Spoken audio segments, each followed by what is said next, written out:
All right, happy Tuesday, and for you baseball lovers, happy wild card week. For us Mets fans, a disappointing end to the season. We are going to do a little bit of a Jonathan Kuminga video. Shams reported, roughly around dinner time, 6 o'clock Eastern, that Kuminga has signed a 2-year deal with Golden State. The second year contains a team option in the deal. We're going to kind of just give you a little bit of cap semantics, how it impacts Golden State, what's next with the Warriors and their roster.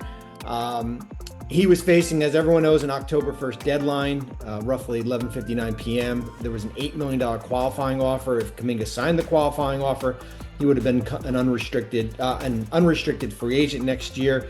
I thought that was kind of the worst case scenario if you were Golden State, when you look at them with their salaries, basically top heavy with Curry, Green, and Butler, 3 players making roughly $130, $140 million to get Kuminga on an $8 million contract would not have been a good situation. And I think the dynamics within that locker room would have been not great, especially on a player going a player on a 1-year contract who's going to be an unrestricted free agent. When you look at it, it's been well documented as far as what the offers were. The 2-year deal, which he has signed with the team option. There was a 3-year deal with no options at lesser money. And then there was a 3-year deal with a team option for roughly $75 million.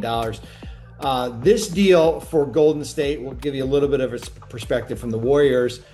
They really did not budge off their original number. The starting salary comes in at $22.5 million. They get the team option that they wanted, and they also get the 1-year bird restriction that is basically a de facto trade clause that Kuminga could have happened, is waived in this regards. Golden State can trade him without his permission.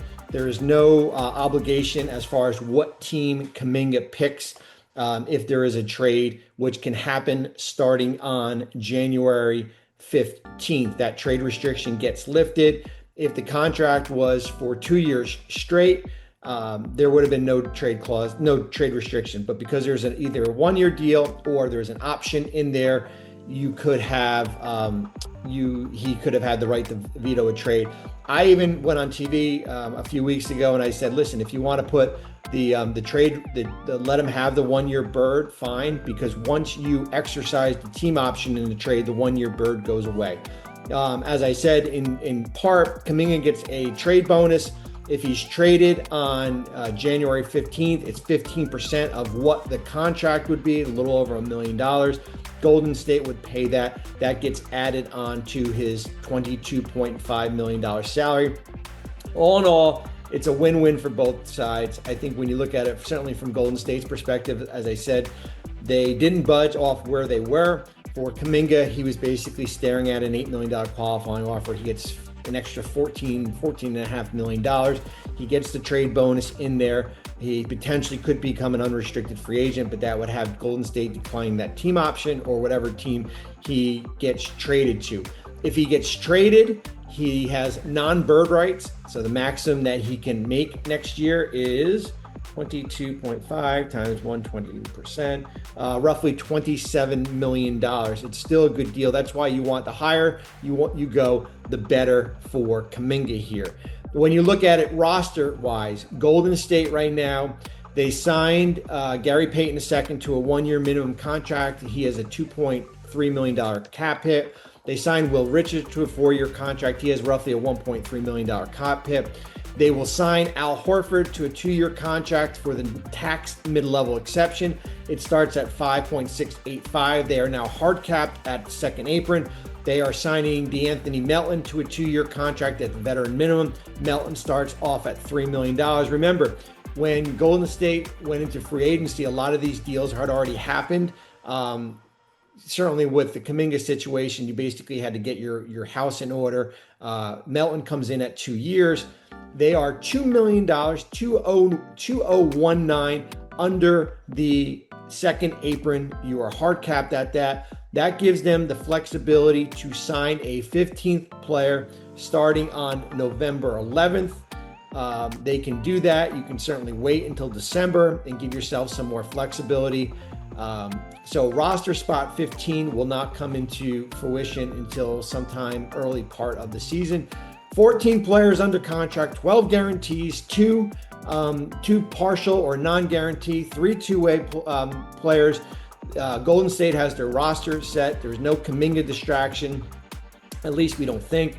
And now the goal is try to integrate him as far as where his role is coming off the bench and whether they do start. You're looking at somewhere of a lineup of Curry, Pods, maybe Moody. Everybody kind of goes into their natural positions. Butler, Green, and Horford. Biggest thing for me is kind of managing the minutes. You have 4 players in their mid-30s, but certainly their bench, when you look at it from the backcourt perspective, with Melton, Payton, Heald, maybe Pods comes off the bench. You still have Moody. You got Will Richard. Certainly the backcourt is a strength of where they are depth-wise here. So that is it on Jonathan Kuminga, who has signed in Golden State. Thank God we don't have to really talk about that much more. Now we can talk about Golden State on the court. We've got a training camp primer that comes out on Wednesday, 8,000 words. Enjoy. And we have an early season trade deadline guide that we're working on that will come out next week also. That is it. Have a great evening. All right, Perk, got to ask you, what's Chef Curry going to have to cook up this season to reach the expectations that they have for themselves?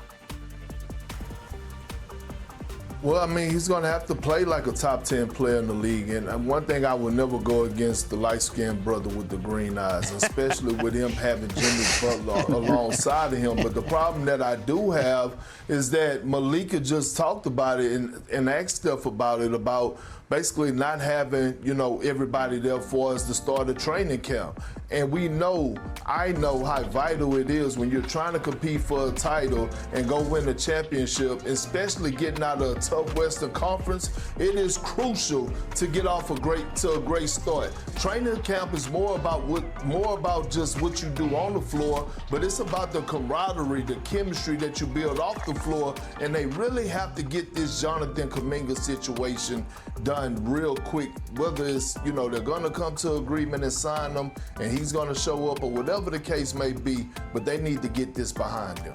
Bobby? Yeah, I mean, I think we have to look at what they did after the Jimmy Butler trade last year as far as being one of the best teams in the Western Conference and what this team could have been if Stephen Curry had remained healthy here. I think I look at big picture for where this Warriors team is. If we're looking at tiers in the Western Conference, I think they're in a tier 3 among all teams. Oklahoma City's in tier 1 by themselves. And then we look at teams certainly like Houston and Denver in that tier 2. Clippers, I would also put there. And then them and the Lakers in tier 3, but certainly with room to improve to get to that tier 2. My big concern with Golden State is, as Perk just said, the Kuminga situation here. We're going to get some clarity on that by Wednesday, October 1st, when that qualifying offer is set to expire, if he takes that, or a new deal. And then also the age of this roster, when you have 4 players, now added Al Horford, who are in their mid-30s, who are going to play a lot of minutes during this year. If they can get that Kuminga situation resolved and kind of block out the noise, yes, I do think this Golden State team can be one of these teams that can contend with Oklahoma City in the Western Conference. Yeah, well, that's just a couple of days away. And, of course, Bobby Marks. And welcome in the host of the Hoop